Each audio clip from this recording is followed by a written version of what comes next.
Did you ever want to rap? Yeah, I think everybody did. You know what I'm saying? I mean, I used to hang around people, that was in the music business. I used to go to Queens.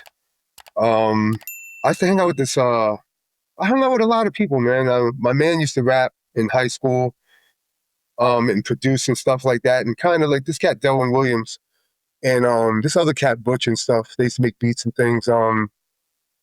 They used to, they used to do music. I used to sit around and, I was kind of mesmerized by stuff. And my man, Delwyn, out of everybody I knew, he kind of knew what publishing and copyrights meant and stuff like that. So, I didn't know what none of that stuff meant at 17, 16 years old and stuff like that. So he was probably the person that got me to more read the books of what that stuff meant. And, I just, we all wanted to, but, that wasn't my calling. You know what I'm saying? My calling is the paperwork, Wait, publishing. Did you have a rap name though? I can't. No, I don't remember none of that. Actually, my friend used to write lyrics for me and stuff like that. The guy Delwyn that I used to I thought he was about to spit a quick 16 right now. No. But then I kind of transitioned from. Well, I was always hanging out with him. This Japanese cat that lived in Flushing. I think he had an SP12 early in the day or something like that. And I think Nas and maybe Large Professor, some guys used to come by his house and do beats and stuff like that, do demos and stuff like that. But around him, I would say, was probably more the time I was picking up the books.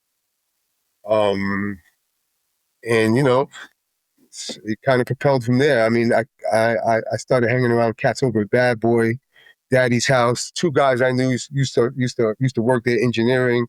I was hanging around there. I knew a lot of stuff then. It's just that once again I wasn't utilizing it, you know what I'm saying? Right. And I mean, I've been around a lot of people, you know what I'm saying? I mean, a lot of people, smarter people than me. They just probably didn't utilize their talents as well. You know what I'm saying? So I had more resources in the business than they did. Mm-hmm. You know what I'm saying? So I was able to like reach out to people, get clients, and doing my own thing from there.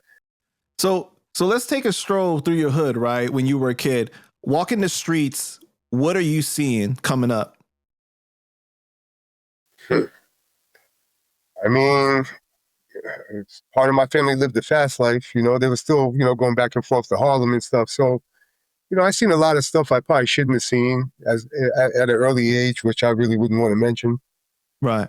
But it didn't help my my mindset, I would say, So, like, were you seeing hip hop really early on, like b-boying, like these things that, like, the park jams that really like inspired you? Yeah, absolutely.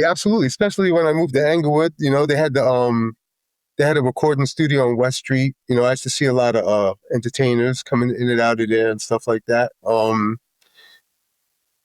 Yeah, I mean, that was